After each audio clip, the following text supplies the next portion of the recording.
This clicker question up, so please let us know what you think.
All right, so again,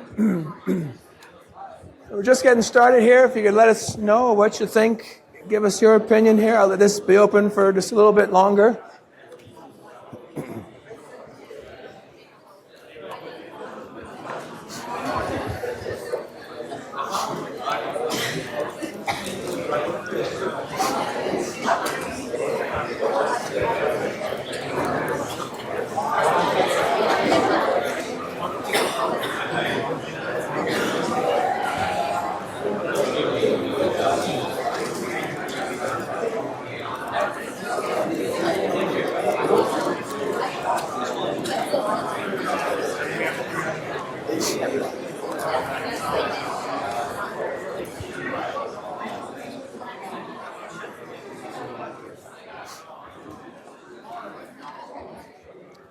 So we got the, again,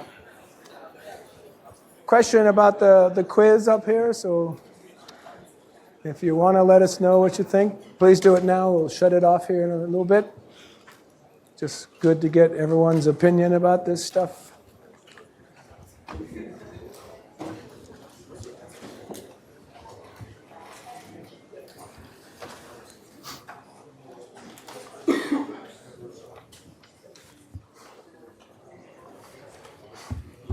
Okay, so let's go ahead and call time on that.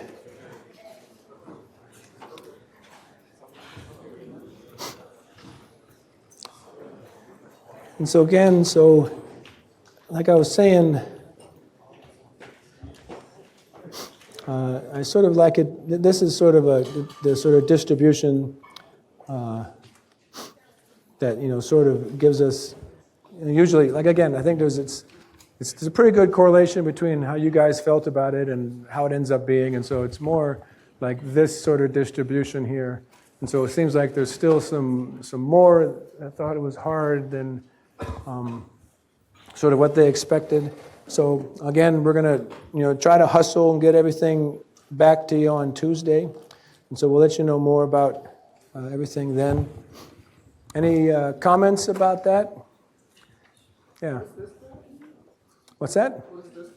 So so I ask this after every test or quiz I give, right? And this is sort of the distribution that, when I get that, then the test is usually right around the average of like a C, and so it's a pretty solid test that I'm sort of happy with, right?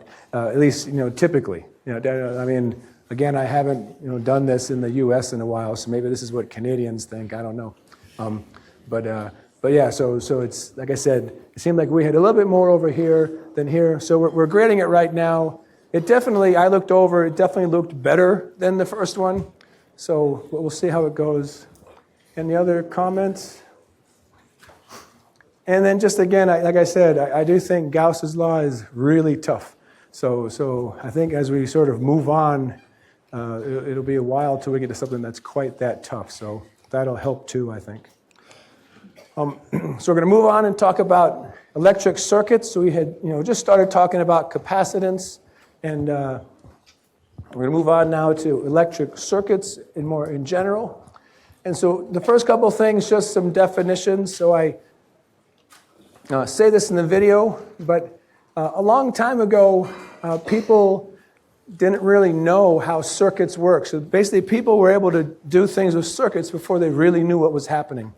And so they came up with this term called electromotive force, and it's just, it's the same thing as your voltage for your battery. And so sometimes the book will use a little script E, okay, for the voltage. And so it's just something I like to talk about. It's just basically the maximum potential difference of a battery or power source. And so it's, for our purposes, it'll be the same thing as the voltage of the battery. We'll deal almost exclusively with perfect real-life batteries. Here's the symbol for a battery on our circuit. So we sort of talked about the symbol for capacitors last time. A battery looks like this. There's a big end and a long end and a short end. And so it's generally known that this is the positive side and that's the negative sign. So that's the symbol for what we call this EMF or the battery. And so again, sometimes the book will call this your EMF or your voltage source, but it's all just kind of the same thing as far as we're concerned right now. So are EMF, voltage, and electric potential the same thing? Yes. And so that's just kind of confusing. Voltage and electric potential are the same thing. This is the sort of correct term. This is the units, and so it's just faster to say voltage, and then EMF is this historical thing that applies more to circuits. But really, for our purposes, there is no difference. A battery will be a potential difference, and we'll usually refer to it as having a voltage. Like my favorite is the car battery of 12 volts when I do examples. Can a capacitor be regarded as a battery? So that's a good question. So like last time we talked about how you can use a capacitor as a source to power something, right? But a battery, as defined, as we'll see in a few slides, is something that has a way to replenish itself. The capacitor, when it discharges, it'll end up being empty unless you charge it up again. So there's a difference there. So a battery and a capacitor have some similarities, but they're not the same thing. So electrical current is what we're going to talk about. We sort of described this last time and when we talked about how the capacitor charged up. So when we connect the two terminals of a battery or EMF in a circuit, okay, so some sort of what we call a continuous conducting path, charge will move throughout the circuit. And I just wanted to show you this here. Sometimes the book will throw this on you here. This is, how like if you have a flashlight and there's like two batteries in it, the symbol for that would just be sort of two batteries right next to each other. So sometimes they'll sort of throw two batteries in there, but it sort of works the same way, right? It's just like sort of doubling the potential difference as opposed to just having one or something like that. But if you connect a piece of metal, a conductor, to the two ends of a battery, charge will flow.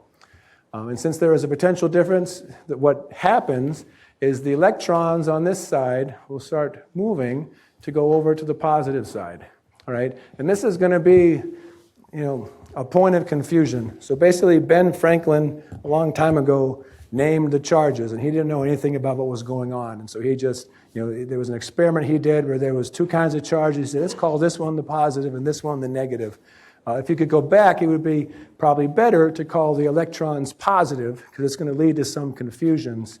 But we'll sort of talk about that. But, so we'll sort of, for now, we'll sort of talk about what the electrons are doing, because they're the ones that are free to move in these conductors. And so electrons will start sort of moving, and that's what we call electrical current, this movement of the electrons through here.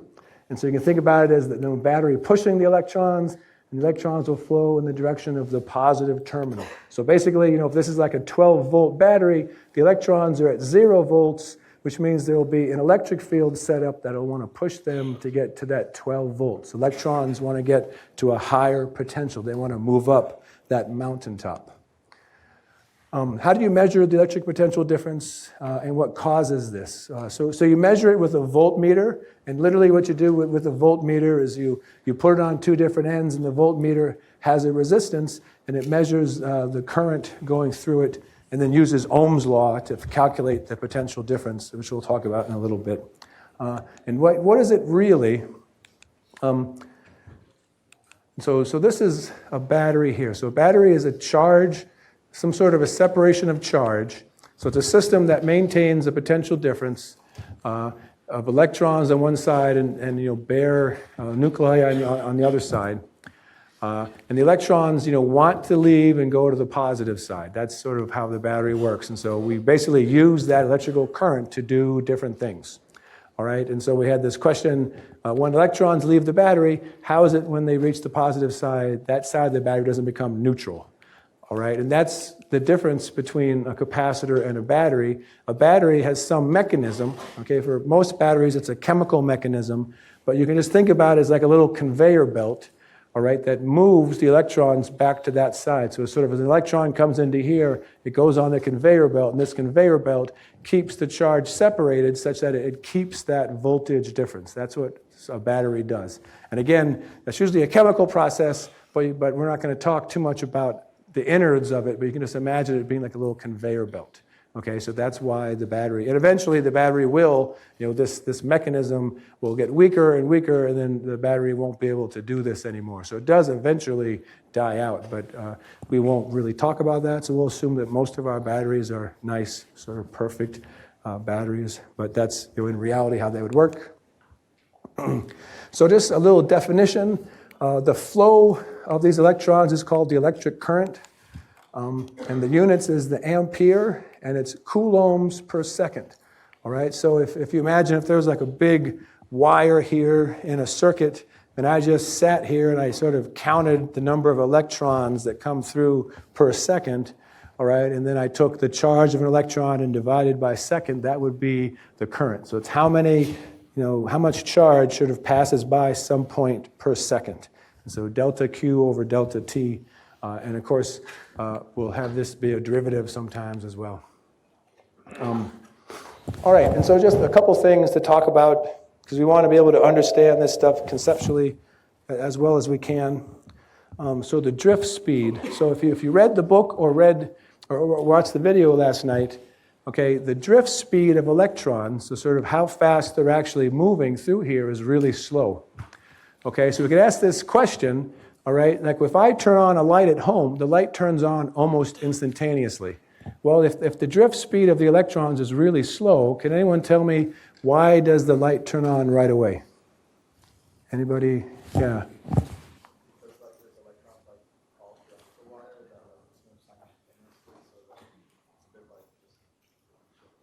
Exactly. So what he said is there's electrons all the way throughout this wire. So basically, when I connect this circuit, electrons start moving over here, and they're moving pretty slow, but they move the next electron and the next one, and basically there's electrons sort of sitting here, and when these ones will move through the light bulb, okay? And they'll move through the light bulb and make it light up. And so the actual time it takes for that sort of motion to be noticed by all the electrons is pretty fast. It's roughly close to the speed of light. So even though the electrons themselves are moving very slowly, all right, this thing actually moves sort of right away. So that's exactly right. So let's move in then to our question from last night. So here's our light bulb. So when a light bulb is emitting light in a circuit as below, the number of electrons entering the light bulb is what compared to the number of electrons exiting the light bulb?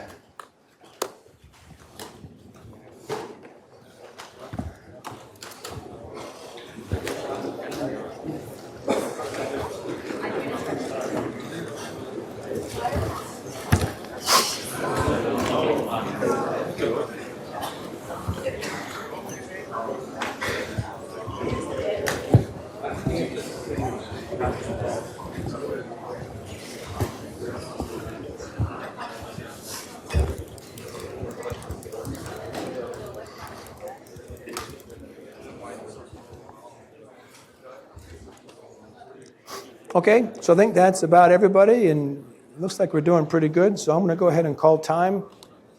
If you haven't answered, please answer now.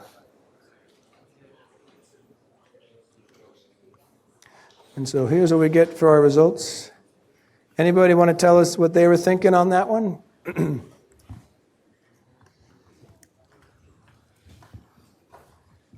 Anybody feel, yeah.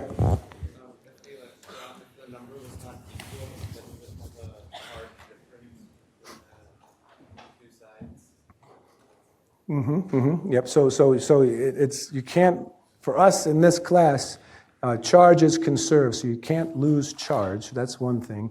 Anybody else have another way they thought about it? And there's lots of ways they kind of think about this. Yeah, up in the middle there.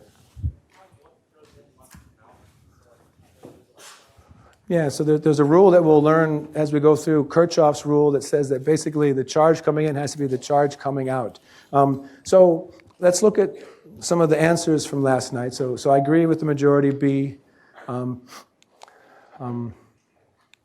so here's some correct answers. So light bulbs do not take electrons to give off light. Rather, they utilize the energy of the electrons to give off the light, but not the electrons themselves. So since light bulb does not take electrons, number has to be the same. Another way to say that, I think, like the person over there, charge is conserved just like energy, meaning that the same amount they're going in has to go out. And so the incorrect answers were sort of along these lines. The law of conservation of current says that current going in has to be equal to the current going out. So here's somebody who sort of started off really perfect, and then they said, well, the charge has to go somewhere. That being said, some current will flow into the bulb and be lost as photons or heat. So less electrons would leave through the wire than would enter through it. And so you're not using the electrons to light up that light bulb. Okay, what you're using is the energy of the electrons. So as the electrons go through the light bulb, okay, they're going to rub against it. There'll be friction there. And if you set it up like in a light bulb, that's enough friction to actually light up the light bulb. When you do experiments like this in class, or in lab class, you know, if you're using a resistor, oftentimes if you touch the resistor, it actually gets hot.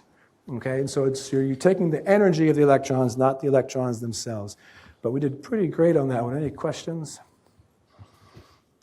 Okay. And so here's my model of sort of how conductors work. Okay, resistors or light bulbs or anything that we're going to be using the next couple of lectures works like this. And so this is Plinko. This is a game from the Price is Right. And so you can think of a resistor as being a combination of little sticks, okay? And these little sticks are like the atoms in there, okay? And so these are the electrons trying to move through these atoms, and the atoms get in their way, but the electrons have this general trend to sort of fall down. And so this thing is, you know, standing upright, and so as you drop electrons, they sort of bounce through here. And you can kind of imagine that how inclined this thing was kind of gives you a sense of you know, how much those electrons want to get down. And so I was really happy there was some game show a few years ago that really kind of shows this. And so let's watch an example here of this stuff in action. Now, it is my pleasure to hopefully reward you with a lot of money. Let's drop them. So they're doing this game show where they're dropping these balls through here, and it's kind of like how charges flow, right?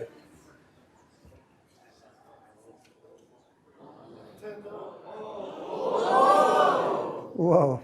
Look how excited she is about physics, huh? All right, and so this is sort of the picture that we use for a resistor. Sort of works like this here.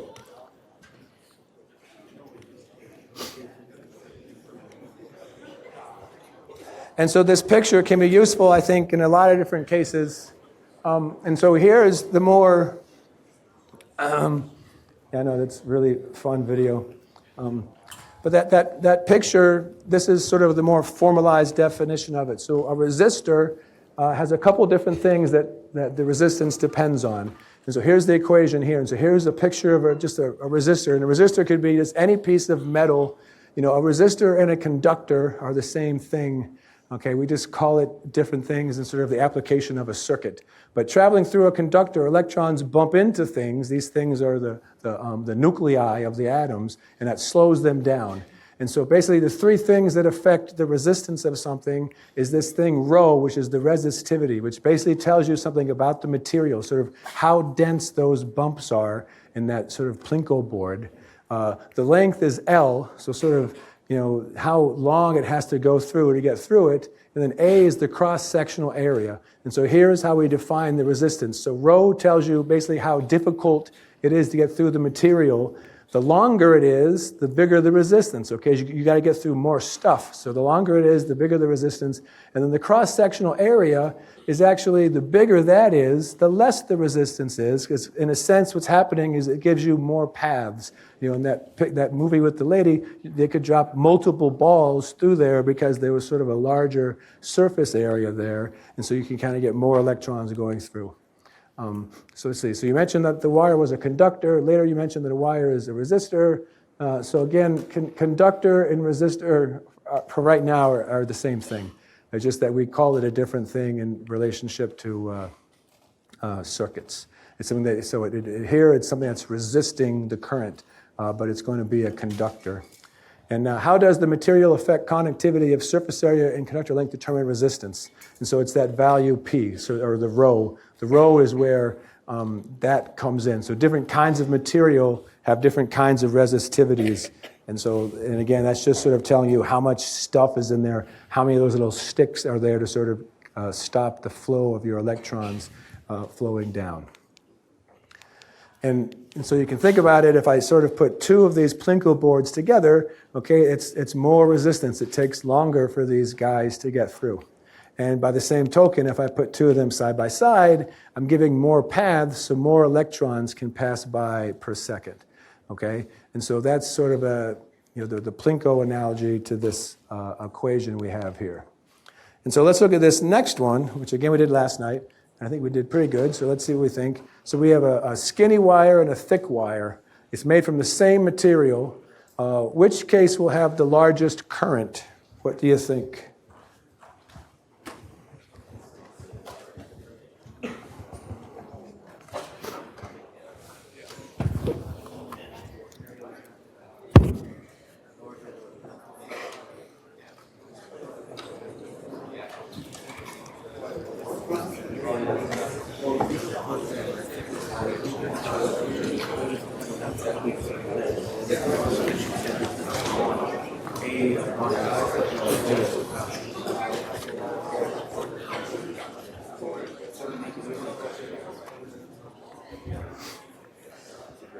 Okay, I think that looks like everybody again. So let's go ahead and call time here. I'll give me just a few more seconds till 1 minute. Make sure we get everybody. And again, I agree with the majority. And so this one here, you can think just basically the stuff we were talking about. Okay, so I know that the resistance equals this rho times L over A. So basically this question is, which one of these two cases has a bigger resistance? So they have the same material, so the rho is the same. They're the same length. Okay, if you look at the circuits, they're the same, two equal rectangles. And so the question is the area. And so the thick wire has a bigger cross-sectional area, which means more electrons can go through. And in the equation, it's on the bottom of the equation. And so the case with the bigger area is going to have the smaller resistance. And since the batteries are the same, all right, the one with the smaller resistance will have more current. And so it should be that the thick wire will have the more current. So questions on this, anybody?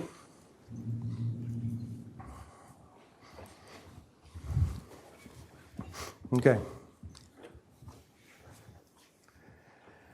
So just some, so this is your guys' comments. So the correct answer, current is the amount of electrons flowing through, bigger pipe, more current. I thought that was a great way to put it. In real life, wires have resistance too. The larger the cross-sectional area, the lower the resistance. So that was another great way to put it. and then some incorrect. The current should depend on the battery and not the type of wire, and since the batteries are identical. And so we're going to find that, as we go through with circuits, we care about the battery, but we're also going to care about the wires and the resistors. That's going to be really important to this. The thicker wire will have a greater resistance, and since the battery has the same voltage, okay, so again, the thicker wire means you have more paths to go through, which means more electrons can go through, so it's actually a lower resistance. So it's kind of a tricky thing to think about. Okay, now here's one. So below we will have a circuit with a resistor and a wire, which will have the larger current. And so there's a really big, thick resistor. If you want, you can imagine that these are the same kind of materials. And so a really thick resistor and then a really skinny wire. Which one will have the larger current? And assume that this this circuit has been hooked up for a while, so it's sort of had time to think about things. All right, discuss this with your neighbors and see what you think.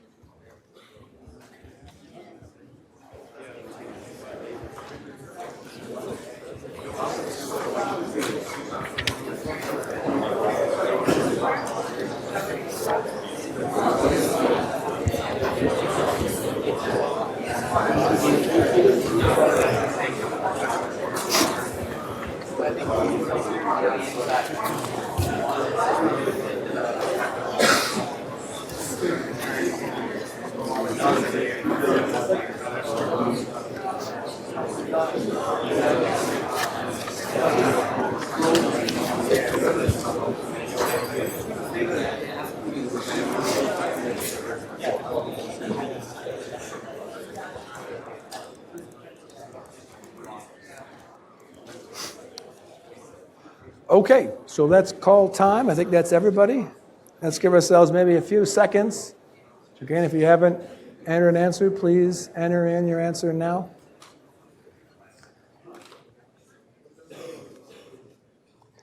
And this is great. I agree with the majority, but there's definitely some confusion here. Anybody want to tell us what they were thinking on this one? And, if you want to tell us what you were thinking for the wrong answer, that can be helpful too, because it can help us sort of think about where everyone's at on this. Anybody? Yeah.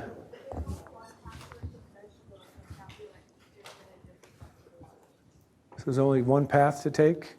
Okay. So we'll find that if there's, as a general rule, if there's only sort of one path to take, the current will end up being the same in that path. And so that's a good rule to remember. Anybody else have some thoughts about this one? Yeah. When a circuit is in a series, then the current will just be the same throughout the entire water. If you kind of sponge up a pipe at a certain point, the water flow is still going to be the same throughout the entire. Okay, great. Good way to think about it. So again, we'll learn in a little bit that when things are in series, which the wire and the resistor are in series, the current will have to be the same. So let's talk about this a little bit more. So those are both great ways to think about it. But now, some people, I don't know, maybe we're thinking, well, we just sort of talked about how the current in this resistor should be slower than the current, or whatever. The current in the resistor should be different than the current in the wire. So what's happening? And actually, in real life, what happens is our wires, we're going to make our wires really, really, really, really small resistances. Okay? Now, how do we do that if they're really skinny? Well, we make them incredibly high resistivity. Okay? And in fact, when we do problems, we're going to almost always ignore the resistance of the wire. We're going to assume that it's so small that you can ignore it. Okay? And so what will happen initially, okay, is that the electrons will sort of cruise through the wire really fast and then start going through this thing really slow. Okay? And so initially, the current in the wire will be higher than the current in the resistor. And so for most of our problems, we're going to be talking about what we call steady state. And that's, if you give the circuit a couple seconds to kind of figure out what's going on, it reaches steady state. And that'll be the situation we'll be looking at in general. And so what happens is with these wires, the electrons cruise really fast through here, and then they slow down. And so what will tend to happen is the electrons will start to kind of form a line. Okay, so one will come through maybe, and then there'll be one that's sort of stuck here, okay, and then another that's kind of stuck, and so you get this backup of electrons, and then pretty soon this electron here no longer wants to get over here so bad because there's a whole bunch of electrons. And so this lineup tends to slow down the flow of the charges through this wire to the point where the current in all parts of this circuit will end up being the same. Okay, and so our general rule that I think some people were saying is that the current, once it reaches steady state, will be the same in all parts of a closed loop like this. This is a nice closed loop. That means there's no other wires going anywhere else or anything like that. And if not, the electrons will bunch up at a certain point and resist the flow of electrons. And this thing is called feedback. And so this happens in circuits, and so that sort of will occur. And so sometimes our intuition about this stuff can be a little bit tricky. And so the system naturally makes the current constant in all parts of this circuit. Questions on that, anybody? Okay. And so let's see, since electrons are evenly dispersed throughout the wire, why would some parts be more positive than other parts? Yes, I'm not sure what they're asking on that one there. So I'm not sure where we're getting, so we'll move on from that one. Sorry about that. Okay, so quickly, I just wanted to mention something. So my branch of physics is condensed matter physics. I don't know, has anyone ever heard of that? It's sort of like almost nobody ever has. Okay. So it's the branch of physics concerned with the study of very large numbers of strongly interacting particles. And so there's a lot of things from the everyday, like solids and liquids. There's some more exotic things. But basically, like the way I think about it is a person in condensed matter physics, sort of like the first ones, the questions they were asking were, why do some things conduct electricity and other things don't? Right? And another question that a condensed matter person would have asked a long time ago is, why are some things magnetic and some things aren't? All right? And so if you take, in this field, years ago it was called solid state physics. It's sort of changed since then. But it's important to realize that, so what you're dealing with solids is an incredibly large number of atoms, right? And so, in this class, like in the last couple of slides, we had problems where there was like 2 electrons or something, and we could find the exact speed of the electron at some point. There's a certain point where you can no longer do that. Like right now, I think computers can actually follow the path of something like 13 particles or something like this.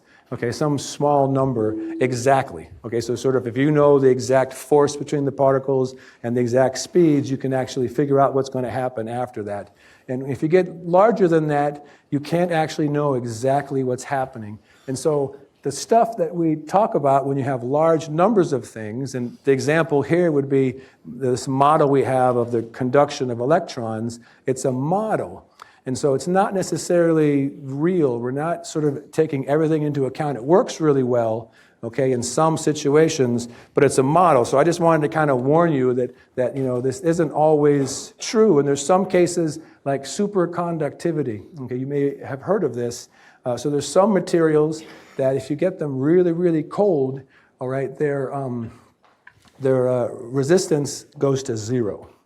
Okay, it literally goes to 0, which is kind of a crazy idea, right? And you can't explain that with our model.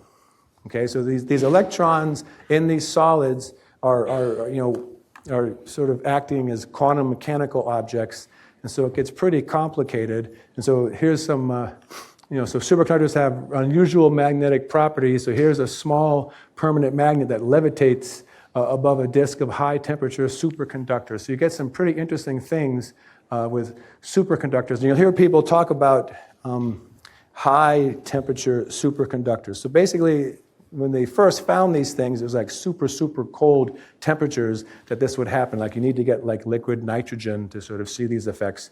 But they're getting to the point where they're getting sort of ones that happen at higher temperatures. And the goal would be to get like a room temperature superconductor, because having 0 resistance would have a lot of applications But the big thing I want to get at is these models we're looking at. You can kind of think that, oh, these must be perfect models, but they're not. Okay, they're models, they work in a lot of cases, but there's some cases where they don't work. And so I just wanted to kind of warn you about that a little bit.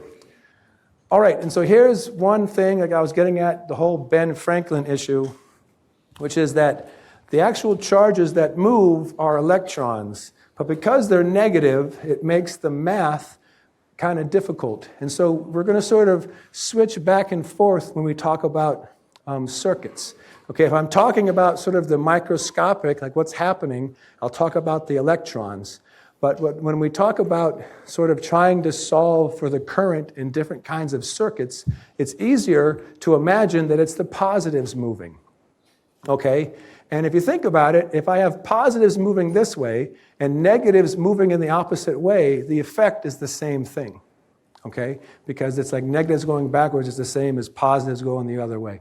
And so the effect has, there is no difference really in that. And so it just makes life much easier to talk about the current moving as a positive charge. And so that's what everyone does in physics when we're solving circuits. And so it's confusing, but it's easier than sort of always having these negative signs when you're thinking about electrons. So why wasn't the direction of current flow ever changed to the same direction as electron flow? And that's basically why. I've actually seen some books do that. Like, I don't know, who's electrical engineers in here? Do you guys still use like a positive current when you're talking about things, or what do you guys do? I don't know. Yeah, I think most people do that. But I've actually seen some places where they actually use the electron flow. So it's a little confusing, but it just makes our math easier, I think. All right, so here's our big law that we're going to start working with now, Ohm's Law. So V equals IR. So higher resistance, lower current. And so here is kind of a nice way to write it.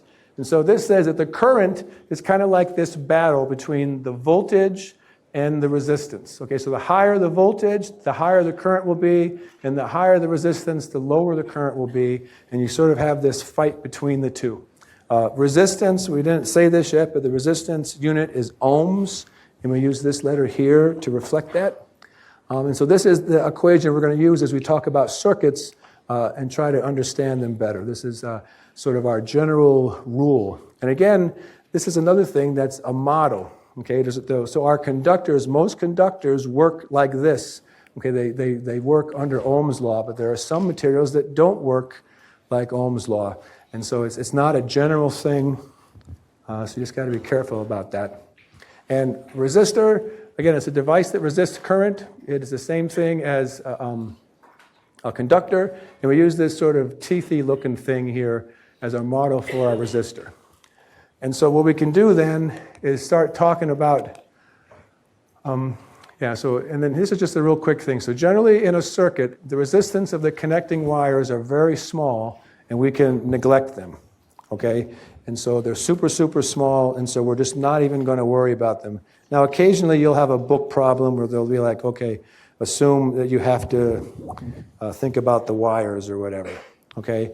But in general, if there's resistors there, we're going to assume that those resistors have a really large resistance, much larger than the wire.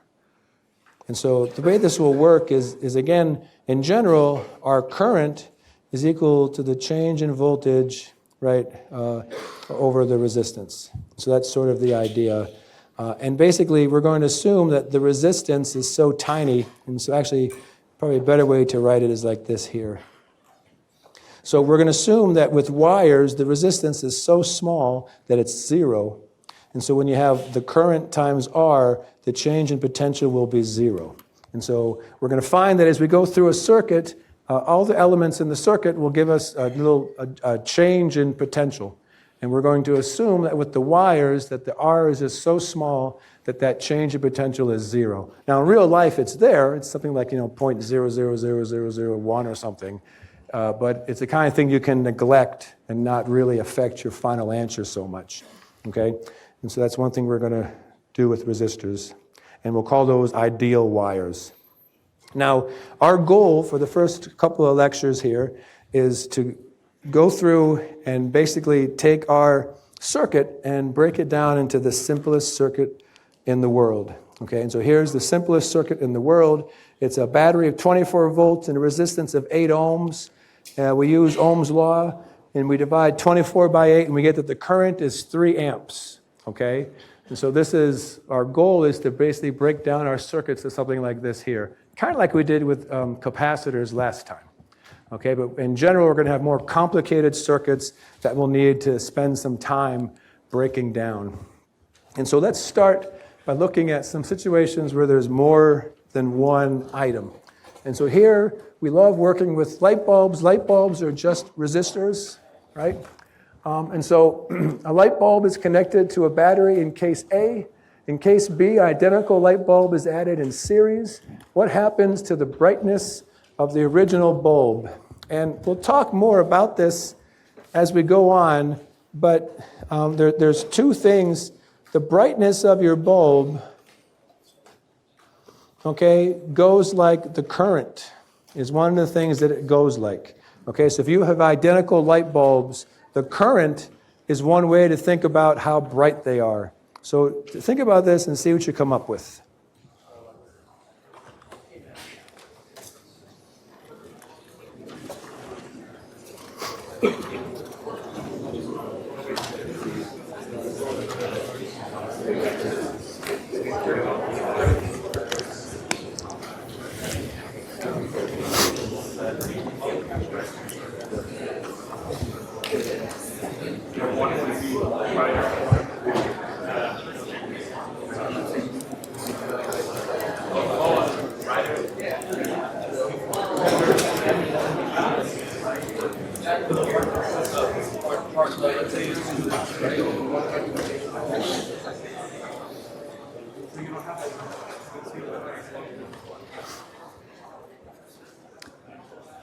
Okay, I think we're getting most everybody answered here.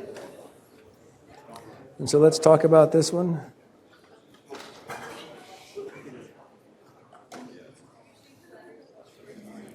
And I agree with the majority, but there definitely is some confusion here. And so let's talk about this.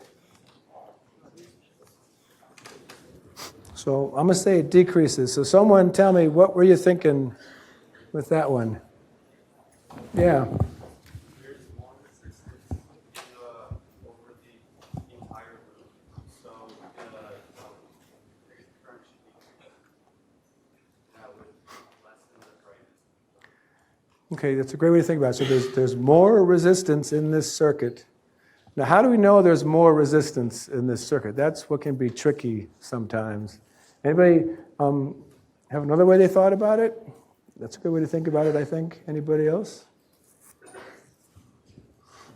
Like, how do we know that these two light bulbs, so these two light bulbs are in series, how do we know that there's more resistance, right? So our rule for series is if I go through one of them, I have to go through the other. There's no other choice. So these are in series, and the way that it works, like probably the easiest way to think about it, is I have our relationship for resistance. So resistance is rho L divided by A. And what you're doing here is if you think about each resistor as having some length, I don't know, maybe it's like this here. What happens is now I have two resistors of length L. And so the length of my resistor is now 2L. So it's increased. And so if the resistance is bigger, if we go back to our equation I equals VR, right? So if my resistance goes up, my current must go down. And so my current going down, and then the current through your light bulb, if it's identical light bulb, will give you an indication of whether it's brighter or not. Questions on that? So we did pretty good on that one, I think. Okay. And so that gives us to this idea of series wiring. So when your two resistors are in series like this, okay, then you can think about the equivalent resistance. So we're going to do the same kind of stuff that we did with capacitors. The equivalent resistance is just going to be the sum of them. All right, and if you think about it, it's just, again, you can think about it sort of like this here. The equivalent resistance is, so if you assume that if these are the same material and the same cross-sectional area, then you're just adding those two links. So it's like the two Plinko boards together, instead of just 1. And so the equivalent would be those added up. Okay? And so if you were good at working on the capacitor problems we had from last time, then you'll be good. You can use a lot of those same skills here too, but just be careful because the rules we have are opposite. So it's a little bit tricky. The rules for actually doing the calculations are opposite. And so the equivalent resistance of resistors in series is just the addition of the resistors. Would be what I would say there. And so kind of, tying in together everything we just were talking about. Questions on that, anybody?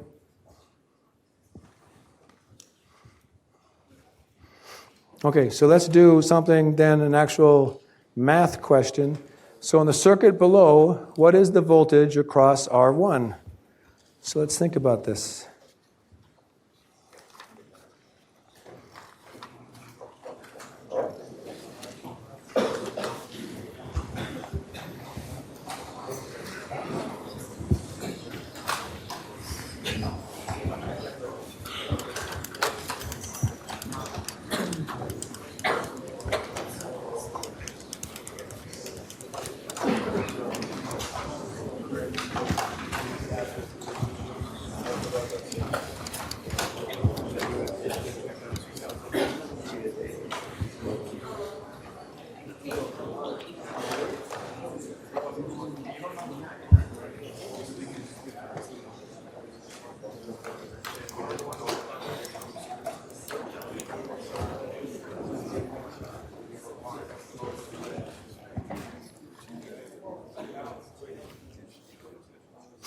Okay, so now just in the interest of time, so hopefully you've had a chance to think about this.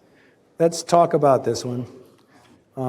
So I agree, the majority did come out with this one here. And so let's go through and do this.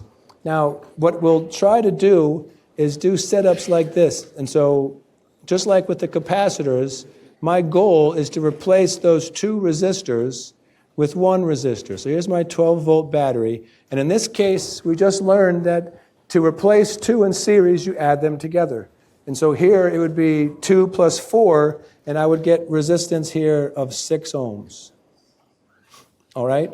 And so then we go to our Ohms law, because what do we have? We have the simplest circuit in the world, right? And so it's just 1 resistor, 1 battery, and so we just say 12 volts divided by 6 ohms, and I get 2 amps. Okay? So now that could have been the question we were asking, but here we wanted to know what is the voltage across that battery. And so what happens is another thing we know that we've been talking about is that the current, okay, that comes through 2 things in series is the same. And so basically this battery is sending out 2 amps of current, and it goes through both of these 2 guys here. And so we can figure out the change in voltage across R1 is going to be the current times R1. So that'll be 2 amps times 4 ohms. And so that's 8 volts. I think that's the question we asked. And then the other thing you can do is the change in voltage across R2 is I times R2. And so in this case, it would be 2 amps times 2 ohms and 4 volts. And a thing that we'll talk about more next time is that the 8 and the 4 add up to 12. And so for series, okay, the voltage drops across these 2 guys will add up to the same as the battery. Okay, I'll be down here if you guys have any questions. Thank you.